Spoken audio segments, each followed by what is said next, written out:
I've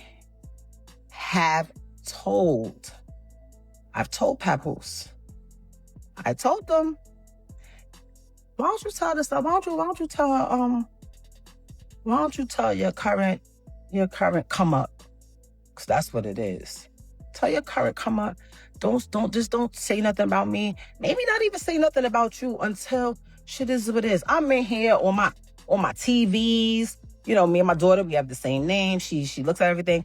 I'm in here putting certain things in so that when she's scrolling through YouTube, certain things don't come up, and I gotta try to explain to her. I'm not doing that. I'm not doing anything extra. You understand what I'm saying? I'm not trying to prove to nobody who I'm with or what I'm doing, because that's not what I do. That's not what I do. Like, nobody shouldn't have any ill will towards me, because I ain't do nothing to nobody. Nobody in the whole situation should have any ill will towards me. Nobody. I mean, you're just mad. You're punching the air. That my air. I've never breathed so freely in my life. Okay. I couldn't take it anymore. I said, hey, this ain't what it is. We can't keep doing this.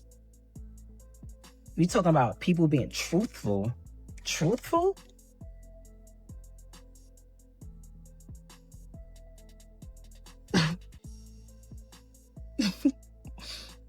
The truth, you will probably literally, like, people will cry if they knew the truth. Like, literally cry.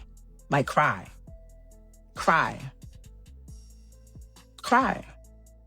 I look at it now and I feel sorry for old girl. Like, I feel sorry for her, because I know the circles that's being ran and wrapped around over there. Like, I would cry. I feel bad. Stop calling me. Mm-hmm. And do you accept or do you not accept? That's kind of what it was. And he's been truthful from the beginning. And we fell asleep on the phone for 3-4 months of us first getting together. So for us to fall asleep on a regular night and then to wake up to chaos in the morning was like, oh, shit. I would say that's how we found out, because y'all was on the damn phone. But that had been going on for 3-4 months. Mm. And that wasn't just at night. We talked from sun up to sundown. Yeah. So that, like I said, that's what shocked me, because I was like, oh, hell, what the heck? Because if we go to sleep on the phone for 4 months, every night, and the phone is saying it's 4 hours, 3 hours, whatever, hours on the phone, you don't think that one day you're going to wake up to that, you know? So that's what threw me off. But hey, at the end of the day, look, women are women. I don't know what else to say. Like, I don't have any ill will toward any women. And I don't have any ill will toward her. You know what So I'm y'all saying? haven't spoke nah. Nah, I mean, she made her post and whatever, and that was about it. My man is minding his business. He's where he's at.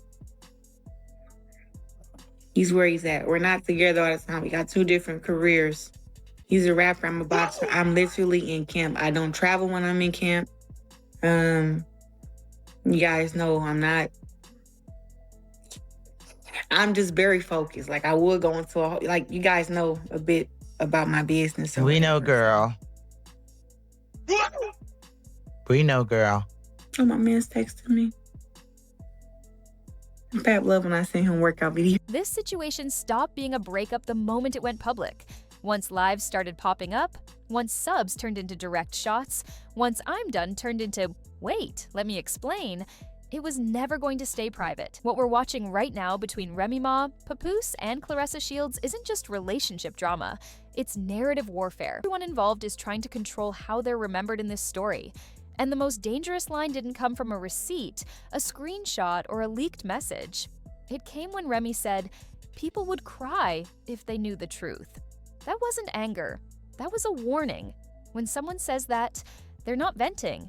They're letting you know there's more under the surface, and they're deciding whether or not to expose it. That one sentence shifted everything. Suddenly, the internet stopped asking who cheated and started asking, what are we not being told? And that's where Claressa Shields got pulled into the blast zone. Because now she wasn't just dating a separated man, she was standing inside a story that still had loose ends, emotional attachments, and unresolved power struggles. The internet didn't frame her as a new chapter, they framed her as overlap. And once that label sticks, every move gets judged differently. Fans started saying Clarissa wasn't just defending her man, she was defending her own judgment. That's a hard position to be in, because when people start questioning your choices publicly, pride gets involved. You're no longer arguing facts, you're arguing identity. And that's when Papoose decided to go live. Nearly 2 hours on Instagram. Calm voice, measured tone, no yelling, no insults. Just a steady attempt to reset the scoreboard. He claimed Remy crossed lines, claimed she tried to pull him back privately. The quote that kept circulating was simple but loaded. You called me yesterday trying to get back with me. That statement does two things at once. First, it denies wrongdoing. Second, it reframes Remy as embarrassed, rejected, and lashing out. He wasn't just saying she was lying, he was saying she was hurt. That's a powerful repositioning, because if the public believes that version, then every accusation she makes becomes emotional retaliation instead of truth. It moves the spotlight off his behavior and onto her reaction. But Remy didn't let that sit. She clapped back quickly, denying she wanted him back at all. And that's when she aimed directly at Clarissa. She told her to stop playing innocent, stop acting like an upgrade. She called her a come-up. That word hit hard because it wasn't about romance, it was about status. Calling someone a come-up implies opportunism. It suggests that Clarissa wasn't just in love, but benefiting from the mess, that she was gaining visibility, attention, maybe even validation from being attached to Papoose while Remy was still untangling years of marriage, loyalty, and shared history. Now Clarissa wasn't collateral damage. She was positioned as part of the problem. That's when Clarissa finally spoke. She didn't come in soft. She came in irritated. Her energy wasn't bubbly or defensive in a playful way. It was sharp, tired, frustrated. She started by saying she didn't even know where to begin. That alone told people a lot. When someone opens like that, it means they've been holding things in. She denied that Papoose was her manager. That rumor had been floating heavy. She called him loyal, solid, tried to lock in the timeline, tried to separate dates, paperwork, emotions, and reality. But the internet doesn't care about timelines once overlap is suspected. They care about patterns, and patterns are where things started getting messy. The four-side chick storyline didn't come out of nowhere. It stuck because the situation already had all the ingredients. Public breakup, accusations, subtweets, a man being framed as emotionally available but privately unavailable. People started stacking assumptions like bricks. Old rumors resurfaced, past chatter about an alleged outside child, claims that Papoose had relationships while Remy was incarcerated. Some of those claims were denied, some were walked back. But once the idea of a pattern enters public consciousness, it's hard to erase. Fans began reframing Papoose entirely, not as the loyal husband image he'd worn for years, but as someone skilled at managing situations, someone who knows how to keep emotional access without committing fully. The question shifted from, is he loyal, to, is he just good at switching lanes? Clarissa could feel that shift. You could see it in how she responded. Her words got sharper, her tone got more assertive. She wasn't just addressing rumors anymore. She was pushing back against being talked about like she was naive. One viral moment made things worse, a clip where Clarissa had Papoose rate her cooking. On its own, it was harmless couple content, but the internet framed it differently. People joked that he looked like a hostage reading a script, overly careful. Choosing words like landmines were everywhere. Whether fair or not, perception matters. And that clip fed a growing narrative that Clarissa was trying to lock him down publicly, while Remy implied he wasn't as solid as Clarissa believed. That's where the panic narrative came from. Not panic like crying, panic like over-explaining, over-defending, trying to win an argument you don't control. Panic shows up when someone feels their position slipping, and the pressure didn't stop there. Some fans went darker, accusations turned ugly. One person claimed Papoose preyed on Clarissa. That crossed a line, but it showed how fast public perception can spiral once a story loses balance. Clarissa pushed back hard against being painted as weak or manipulated. She made it clear she wasn't broke, wasn't dependent, and wasn't being carried. She reminded people she fights for a living. Literally, she doesn't need saving. Remy, on the other hand, kept implying she had more to say. That if Clarissa kept speaking, she'd drag Papoose harder. That kind of statement does two things. It pressures Clarissa to stay quiet, and it signals unfinished business. Then people started revisiting Remy's old comments about co-parenting. How smooth it was, how easy it was, how Papoose would show up, how there were no issues. That raised a new question. If things were functioning like that, what changed so badly that Remy felt the need to go public now? That's where another allegation resurfaced.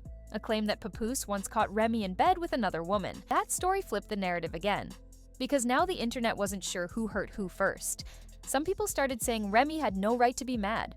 Others said that story was a distraction, a way to shift attention away from current accusations and muddy the waters. And that's how narrative warfare works. You don't prove innocence, you create confusion. Clarissa is stuck in the middle of all of it, watching Remy go live, watching Papoose go live, watching blogs post exclusive updates every hour, watching fans call her foolish 1 minute and strong the next. That kind of pressure doesn't disappear just because you say you're unbothered. She even hinted she's ready to crash out if it keeps going. That's not weakness, that's exhaustion. At this point, the relationship itself almost doesn't matter. The chaos is the relationship. Clarissa has to decide if standing beside him means standing inside constant fire. Remy has to decide if going public is about truth or control. Papoose has to decide if calm silence protects him or makes him look calculated. Someone is leaving something out. Someone is holding receipts. Someone is waiting for the moment that flips public opinion. The only real question left is this: who drops the proof that makes everybody switch sides? At this point, this situation isn't about who said what on live or who clapped back the hardest. It's about perception, timing, and control. Once relationships turn public, the truth stops being simple. Every silence feels loud. Every explanation feels defensive. And every move gets judged like evidence in a case that never really closes. Somebody in this story knows more than they're saying. Somebody is choosing restraint. And somebody else is betting that public opinion will do the damage for them. The scary part is, once receipts drop, there's no undo button. Careers, reputations, and personal lives don't bounce back the same way. So now I want to hear from you. Who do you think is playing this smarter? Is this heartbreak, strategy, or ego? And when the final truth comes out, who do you think it hurts the most? Drop your take in the comments, hit like if this breakdown made you think, and subscribe for more deep dives like this.